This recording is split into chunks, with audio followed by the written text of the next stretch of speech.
Hello guys, आपका मेरे channel smart study में स्वागत है। तो जैसे कि एक कमेंट मेरे पास में बहुत आ रहा है, सभी स्टूडेंट ये जानना चाहते हैं कि यूटी के मार्क्स काउंट होंगे या नहीं, और अगर होंगे तो क्या हम उनसे पास हो सकते हैं या नहीं। तो देखो, उसके बारे में अच्छे से आपको समझाती हूँ कि यूटी हर बार आपका 20 मार्क्स का होता है और लगभग 3 यूटी हर एक स्कूल में हुए हैं, तो टोटल ये 60 मार्क्स हो गए।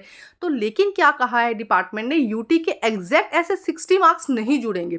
यूटी के 60 मार्क्स आपके फाइनल टर्म में नहीं जुड़ेंगे, लेकिन डिपार्टमेंट ने क्या कर दिया है, इन 60 मार्क्स को कन्वर्ट कर दिया 30 मार्क्स में।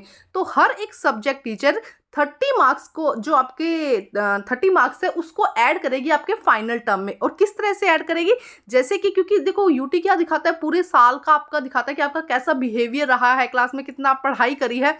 तो उसको कन्वर्ट किया है, 5 मार्क्स अटेंडेंस के दे दिए, 5 मार्क्स सब्जेक्ट इनरिचमेंट के हो गए, 5 जो प्रोजेक्ट बेस्ड हो गया, उसके अलावा पोर्टफोलियो के 5 मार्क्स हो गए, मल्टीपल असेसमेंट टेस्ट जो होते हैं वो 5 मार्क्स के हो गए। तो टोटल ये 30 मार्क्स हो गए। तो हर एक सब्जेक्ट टीचर 30 मार्क्स में से, जो आपका यूटी लगा लो या कुछ भी कह दो, जो भी मिड टर्म फाइनल टर्म मिला के, ये 30 मार्क्स आपके फाइनल टर्म में ऐड होंगे। मतलब खुश हो जाओ कि यूटी के नंबर भी क्या हो जाएंगे, अब जुड़ेंगे।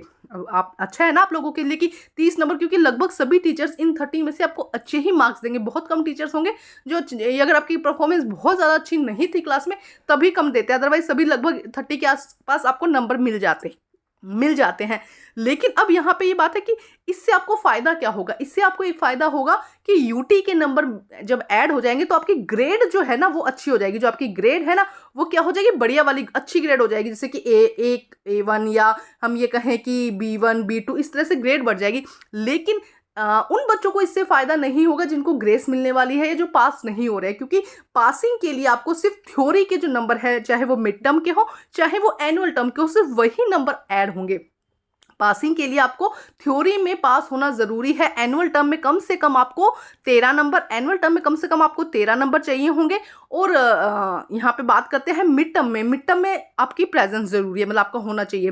तो देखो यहाँ पे अगर आपके 13 नंबर आ रहे हैं तो आपको ग्रेस भी मिल जाएगी, तब आप पास हो जाओगे। लेकिन हाँ, ये जो 30 नंबर आपके, ये जो यूटी के जिसको हम कह सकते हैं, या सब पूरी क्लास का जो पूरे साल का जो ब्यौरा है, वो 30 में से अगर आपको 28 भी मिलते हैं तो कुल मिला के आपके एवरेज जो टोटल ग्रेड है वो अच्छी हो जाएगी। तो यूटी के डायरेक्ट नंबर नहीं जुड़ेंगे कि ऐसे कह दे कि यूटी के नंबर जुड़ जाएंगे क्या, नहीं, डायरेक्ट नहीं जुड़ेंगे। लेकिन आपको ये कुल मिलाकर पूरे साल के ओवरऑल परफॉर्मेंस के अकॉर्डिंग आपकी ग्रेड बढ़ा देगा। अगर आप पास हो रहे हैं थ्योरी में, मिड टर्म और फाइनल टर्म में पास हो रहे हैं, तब आपके ये नंबर अच्छे से बढ़ा देगा।